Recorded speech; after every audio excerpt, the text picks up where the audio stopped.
Yo, JNHM here, master number 33. I don't like the way master sounds though, so I'm just going to say 33 from now on. Master teacher, peace and blessings, welcome. This one's going to be a little hard to explain, but basically it's about telescopes and what future plans for a telescope should be, knowing all that we know about time.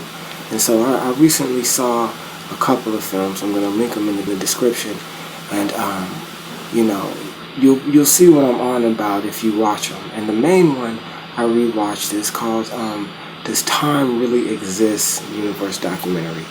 And I'll even put the time next to that link so you can go right to the part I'm talking about.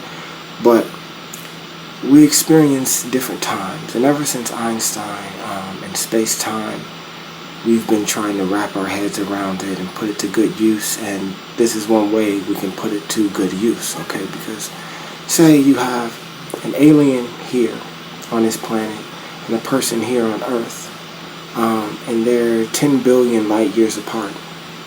They share the same now slice if they're not moving relative to one another, right? Forget how the planets are orbiting. Let's leave that out for now. But just they share the same now slice relative to one another. But if the alien starts bike riding away and then looks back at Earth, he now is looking 200 years into the past just because he's moving at the speed of a bike away from Earth. Okay?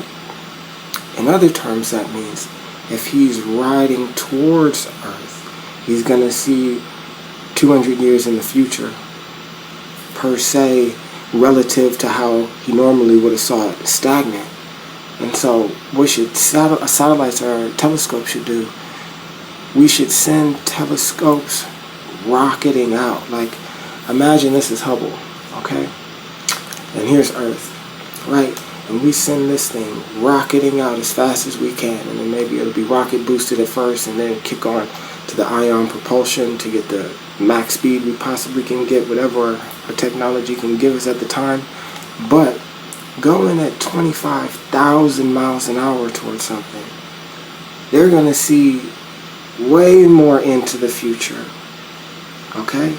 So that's what we have to do. And so from Earth, I think you basically have to go 6 directions to get a full understanding or a full picture of the whole universe, because you got to go 1 north, south, east, west, and forward and backwards from Earth.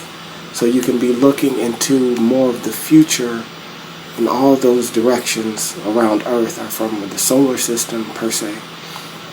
And if you want to get extremely detailed about it, because I don't think it'll be a good idea to have a camera on the front and you're jetting, at 25,000 miles an hour, and a camera on the back, because I think the ion propulsion or the heat, and it's going to mess with the sensitivity of the certain different types of telescopes on there. It's going to distort it.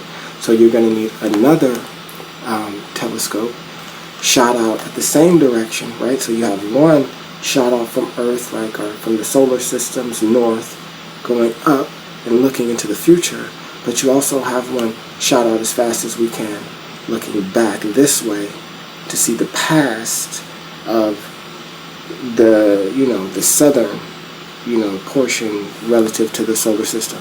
So you'll get what I'm talking about once you click the links and stuff and see what I'm on about, and just keep that in mind. So we'd have a maximum of 12 satellites doing this. Well, we can have how many ever we want, but 12 I think would do the minimal job, because from all directions you need one looking into the future for north and then one looking into the past for south, but it has to be shot up going north to look back this way, kind of thing. But it's interesting, how do you propel something backwards and not have that problem again of the propulsion source not messing with the sensitive technology. But there's different kinds of craft now, and I think maybe a solar cell or something like that, since the sail could be in front of the main body, that'd be perfect, because the solar cell just get pushed by the solar wind, and then it can be looking down from the direction it's coming from without any kind of interference or anything. So that's what I'm on about. Hope y'all check out the videos. Some of them are long ones, like 3 hours and 27 minutes, I think. But yeah, peace and blessings. Let's make the world a better place. Let's bring the future now. Let's make it happen.